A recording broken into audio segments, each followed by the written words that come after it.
This is the spot 1 year ago where Danielle Kane and her boyfriend Jerry were sitting when tragedy struck. They were enjoying their dinner and then chaos hit the Danforth. They had heard someone was hurt and went to help. That's when Danielle saw the gunman, the flash, and she was shot.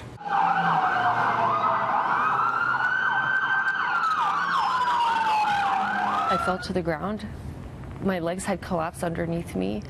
And it took Jerry a second to realize that I had been shot, but he turned around and he helped push me back inside, and he closed the door. The horrifying feeling is still fresh in Danielle Kane's mind.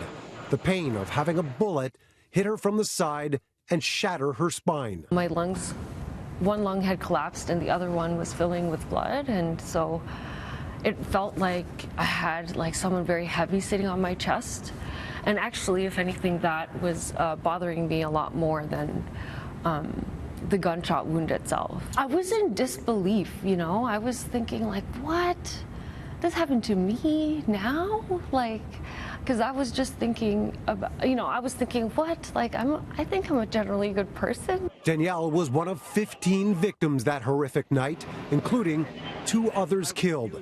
She was paralyzed, and it's been a journey of recovery since. Multiple surgeries, followed by weeks of intensive care, have led her to this point.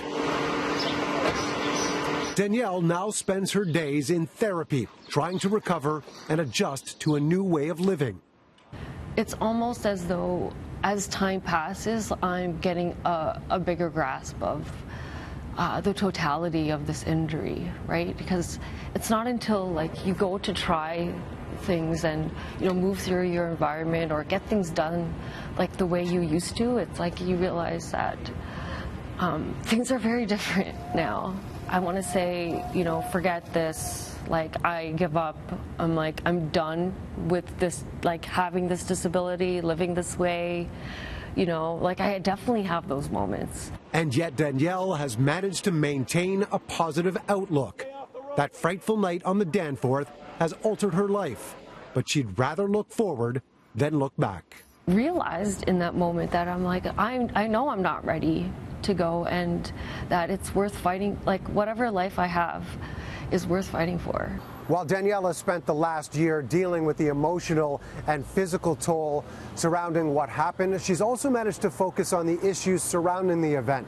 Later on, we'll be speaking with her about the empathy she actually has for the shooter and what she thinks needs to happen in order to prevent an event like this from happening again. She was shot, paralyzed, and is now confined to a wheelchair after the events that happened here on the Danforth 1 year ago. And yet, Danielle Kane doesn't want people to focus on her, but the person responsible for what happened with empathy. Was it from that car? I guess how much he was plagued by mental health issues and how it was unaddressed for so long, it kind of led him to acting out in this way. I feel like the community failed him, right? We should have supported him. This was since he was in grade 4. Danielle Kane doesn't see the man who shot her, injured and killed others, the way you might expect. She doesn't carry any feelings of anger or hate. She believes 29-year-old Faisal Hussein was someone who needed help, that his shooting rampage on the Danforth was as a result of a long history with mental health issues, a theory supported by the police investigation carried out since.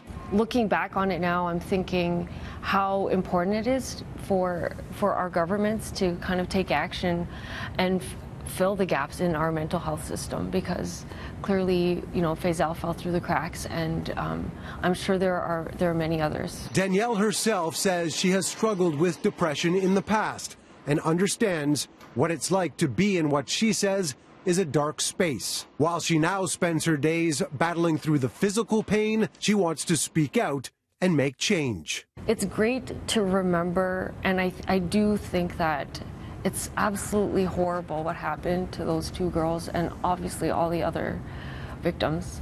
But I think the more important thing is, what are we doing as a society to make sure this doesn't happen again? Other victims and their families have since spoken up and called for more action on gun control. Danielle, too, thinks that more should be done on that front and has clearly shown the strength and resolve to support that in the year since her outlook changed forever. Celebrating the anniversary is empty if there's no real action behind preventing this kind of thing. Danielle and her boyfriend Jerry are actually in the midst of renovations to try and make their space more accessible. She's also going to continue with her therapy, but she's also looking into wheelchair sports and possibly returning and going back to school to continue with her nursing degree.